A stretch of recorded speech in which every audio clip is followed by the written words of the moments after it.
Let me ask you something, and I want you to be honest with yourself. You've got money sitting in a savings account right now. Maybe it is 10,000. Maybe it is 100,000.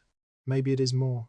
And every single morning, you wake up, you check your phone, you see another headline, another bank wobbling, another market sell-off, another expert telling you inflation is eating your lunch, and you feel this knot in your stomach. Not because you're broke, but because you have money, and you genuinely do not know where to put it. That feeling, that is the defining financial anxiety of 2025.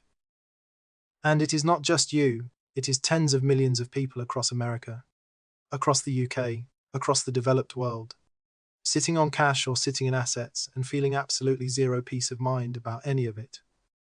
And here is what nobody on financial media wants to admit: that anxiety is rational. You're not being paranoid. You're responding correctly to an environment that is genuinely more uncertain than anything we've seen in decades. So today, we are going to do something different. We're not going to give you some cookie cutter, just buy index funds answer. We are going to break down exactly why nothing feels safe right now, the real structural reasons, and then walk through what actual practical frameworks ordinary people are using to sleep at night. No hype, no guru nonsense, just the math, the logic, and the trade-offs nobody else is laying out for you. Stick around, because by the end of this, you're going to understand your own anxiety better than any financial advisor has ever explained it to you. And more importantly, you're going to have a plan. So first, let's just put some numbers on this so you know you are not alone. A Bankrate survey from early 2025 found that only 43% of Americans said they could cover a $1,000 emergency expense from savings. That number has barely moved in years. But here is the part that is way more interesting to me.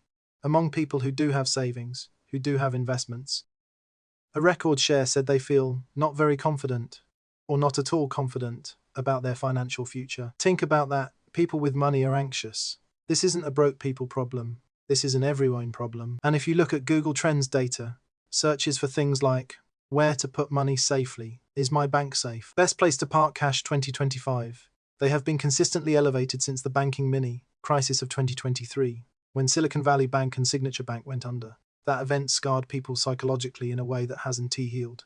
Now layer on what has happened since. You've got the Federal Reserve holding interest rates higher for longer than almost anyone predicted. As of early 2025, the Fed funds rate is still sitting in a range that is dramatically higher than anything we experienced for the 15 years prior. Mortgage rates are still hovering around 6.5 to 7%. The cost of borrowing is real. The cost of not investing is also real because inflation, while it is cooled from the 9% peak in 2022, is still sticky. CPI has been hovering around 2.8 to 3.2% through late 24 and into 2024 and into 2025. So let's just do the basic math that drives people crazy. You put $50,000 in a high-yield savings account earning, let's say 4.5% AP, which is a solid rate right now. That gives you $2,250 a year in interest. Sounds nice. But if real inflation for your actual life, groceries, insurance, rent, is running at 3%, you are netting maybe 1.5% in real terms. On $50,000, that is $750 of actual purchasing power gain. After taxes on that interest income, you might be breaking even. You might even be losing. And that is the safe option. That is the option people are told is the responsible one. Park it in a HISA, and you're basically running in place. So then you look at the alternatives, and this is where the anxiety really kicks in. Let's walk through the main places ordinary people put their money and honestly assess why each one feels uncomfortable right now. Stock market. The S&P 500 had a phenomenal run in 2023 and 2024. Back years of 20% plus gains. That sounds amazing until you realize what it means going forward. Valuations, measured by the Shiller CAPE ratio, are sitting near historically extreme levels, north of 35 as of early 2025. The only times we've seen comparable valuations were 1929 and the late 1900s.com bubble. Now, does that mean a crash is imminent? Number valuations can stay elevated for years. But it does mean that forward expected returns from this starting point are statistically much lower than average. Research from firms like GMO and Vanguard has consistently shown that when CAPE ratios are this high, The next 10-year annualized return tends to be somewhere in the low single digits, not the 10% historical average people assume. And then there is the concentration issue. The Magnificent Seven tech stocks, Apple, Microsoft, Nvidia, Amazon, Alphabet, Meta, Tesla, accounted for a disproportionate chunk of the S&P 500 200's gains. When a handful of names are doing all the heavy lifting, the index looks healthy, but the underlying breadth is fragile. If you are a regular person who just bought an S&P 500 index fund, thinking you are diversified, you are actually making a massive concentrated bet on mega cap tech, whether you realize it or not. So stocks feel scary, not because the market is crashing, but because you're buying at nosebleed levels, and everyone knows it. Bonds. For decades, the classic advice was stocks for growth, bonds for safety, the 60/40th portfolio.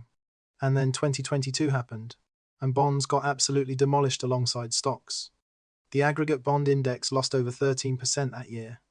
People who thought they were safe got hammered. Now, yields on bonds are much better than they were during the zero interest rate era. You can get a 10-year Treasury yielding around 4.3 to 4.5%. Short-term T bills are paying in the high fours. That is real income, but here is the catch. If inflation reaccelerates, or if the government's fiscal situation forces rates higher, the market value of those bonds drops. You only get your full return if you hold to maturity, and if you need that money before maturity, you might take a loss. Plus, and this is the uncomfortable truth, nobody in finance likes to say out loud, when you buy a US Treasury bond, you are making a bet on the fiscal credibility of the United States government. The national debt just crossed $36 trillion. The annual deficit is running around $1.8 to $2 trillion. Interest payments on the debt are now exceeding the defense budget. None of this means the US is about to default. But it does mean the risk-free asset is a little less obviously risk-free than it used to be. Fitch downgraded us debt from AAA in 2023. Moody's changed its outlook to negative. These are signals, and people feel them even if they can't articulate exactly why. Real estate. Are they not making more land argument? Look, real estate has been the generational wealth builder for the American middle class. No argument. But right now, with mortgage rates near 7%, the monthly payment on a median priced home, which is sitting around $400,000 nationally, is almost double what it was just 3 years ago when rates were 3%. First-time buyers are essentially locked out unless they have massive down payments or high incomes. And existing homeowners who locked in low rates are sitting tight, creating what is being called the lock, in effect. Inventory is historically low because nobody wants to sell a 3% mortgage and buy into a 7% mortgage. So if you own a home, great, your equity looks solid on paper, but it is illiquid. You can spend it without selling or borrowing against it, and borrowing against it is expensive. If you don't own a home and you are sitting on cash waiting for prices to drop, you've been waiting for 3 years and prices have mostly gone sideways to up. That is infuriating. Cash and savings accounts. We covered this already. You are getting 4 to 5%, but after inflation and taxes, your real return is close to zero. Cash feels safe until you realize it is slowly melting. Crypto. Bitcoin hit new all-time highs in late 2024, surging past previous records. The approval of spot Bitcoin ETFs in January 2024 brought a wave of institutional money in. But let me be real with you. Crypto is still a fundamentally speculative asset for most people. The volatility is extreme. Bitcoin has had multiple drawdowns of 50% or more in its history. If you can't stomach watching half your money disappear temporarily, crypto is not a solution to your anxiety. It is a source of more anxiety. Gold and commodities. Gold has been on a tear. It pushed past $2,700 an ounce in late 2024, driven by central bank buying, particularly from China, India, and other nations looking to diversify away from the dollar. Gold is a real hedge.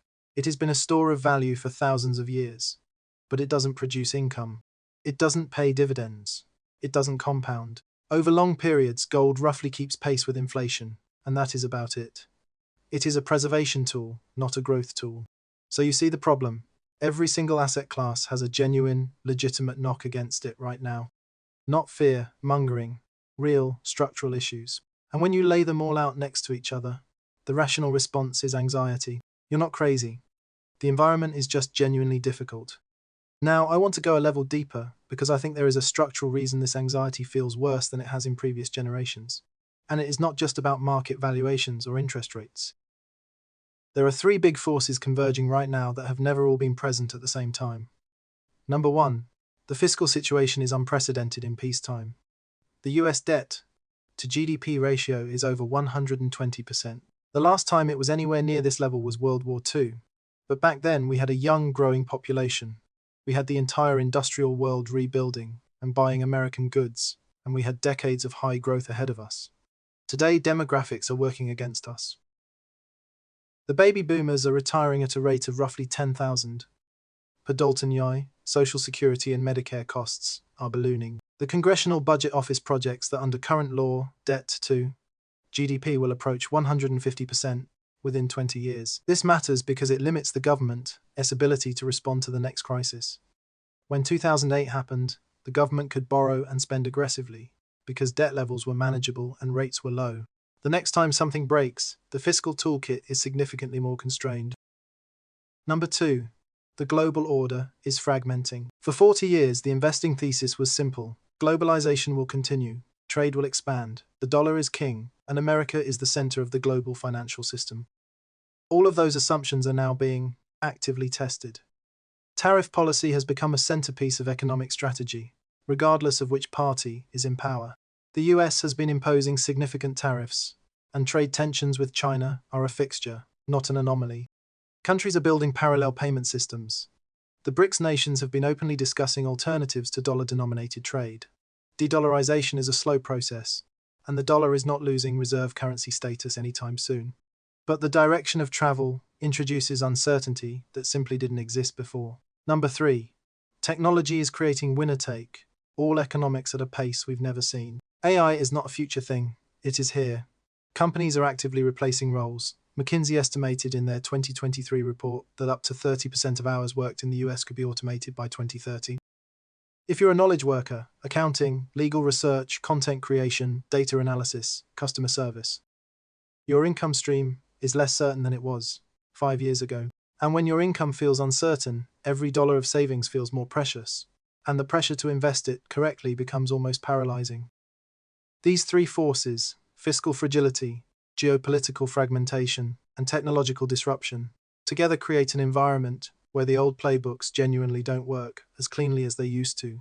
The just put it in the market and forget it advice was sound when the underlying system was stable and predictable. When the underlying system itself is in flux, people naturally question everything, and they should. All right, enough about the problems. Let's talk about solutions. And I want to be upfront.